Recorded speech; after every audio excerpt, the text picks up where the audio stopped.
And how do you move the blocks? How do they make Right. Stonehenge? Those rocks are nowhere in the region. They were carted from they found a place where those rocks were would have been mined, removed, and those are some big ass rocks. Yeah, as are the ones, but isn't it less impressive because they're just big?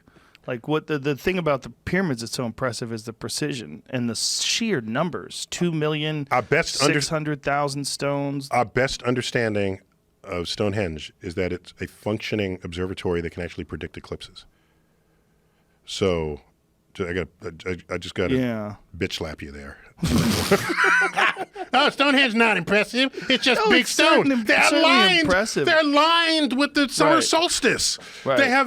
There are holes that are not stones, but they're 56 holes, which is 3 times the Saros, which is the cycle of eclipses, of the matching of the orbits of the sun and the moon in the sky, the paths of the sun and the moon in the sky. And when they match up, you get an eclipse. It's an eclipse observatory. A guy named... That's absolutely what it is? There's a book published in the 1970s by a guy named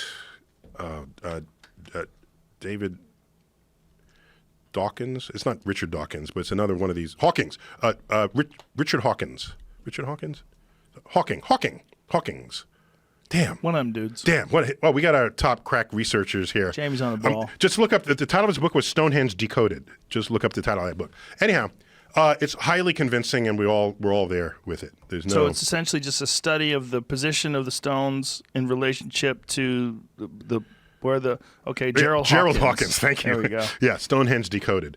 I visited Stonehenge as a kid at age 15 on an expedition, and he was the expedition head. Oh wow. Yeah. So how lucky for you. Yeah, it was good, and that stuck with me, which is why I named this phenomenon in Manhattan where the sun sets along the street. I saw that. I saw that on your Instagram. Yeah. So I named that Manhattanhenge, sort of hearkening back to my early days, thinking about the alignment of the sun and structures that we might build.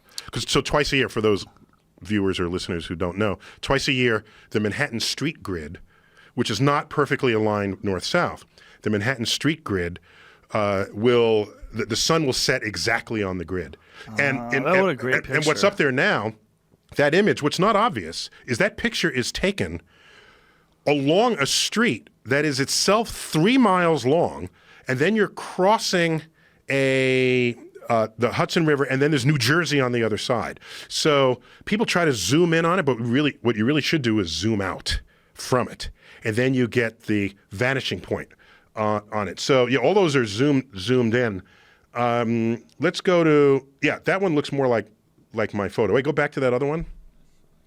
Yeah, see, so that's on 34th Street, the one you see now, and then you get this sparkling effect. That happens twice a year. That sort of crazy wild light effect. Yes. That looks photoshopped almost. Yeah. There's an image on his Instagram that is linked on my Instagram, the most recent photo. Oh, okay. There he goes. Oh, there's you with the selfie. That's the selfie. Look right, at okay. you. So come on down. Powerful afro. Damn, oh, yeah. That's strong. That was my first selfie. How old were you? I was 14. Let me see. It was probably 1974. Wow. So I would have been 15. I think I've been 14 or 15. So your path of curiosity was set it goes back. It goes back. Very early. Right. But that's not the one we're looking for here. Let's go. That one. Thank you. It is. So there's another one. Wait, go back to all of the images. The river is wild. Zoom back out so you see all the pictures there. Go to the bottom left. There you go. Okay. That might be the first ever Manhattanhenge photo.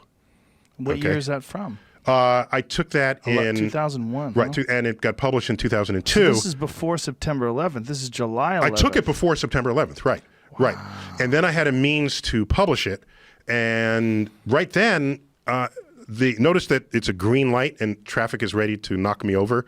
So no one is in the streets doing this. But now there are tens of thousands of people that pour into the streets on these days. We post what day you get Manhattanhenge from the American Museum of Natural History, my day job. And then that goes out, the press gets it, and tens of thousands of people spill into the street, blocking traffic. And if you think of all the ways traffic gets blocked in your day. Look at this. Yeah. Look at these dorks. Like all of them. There's too many of them. If it's you by yourself, it's interesting. It's great. Yeah, Thousands so that's of what it has people become. Holding up phones. And it's all because I went to Stonehenge. Yeah. Wow. So it's also an observatory. So was it you that named this? Yeah. Yeah. Damn, check you out. Coined. I'd rather say coined it. Yeah. Manhattanhenge. Because they built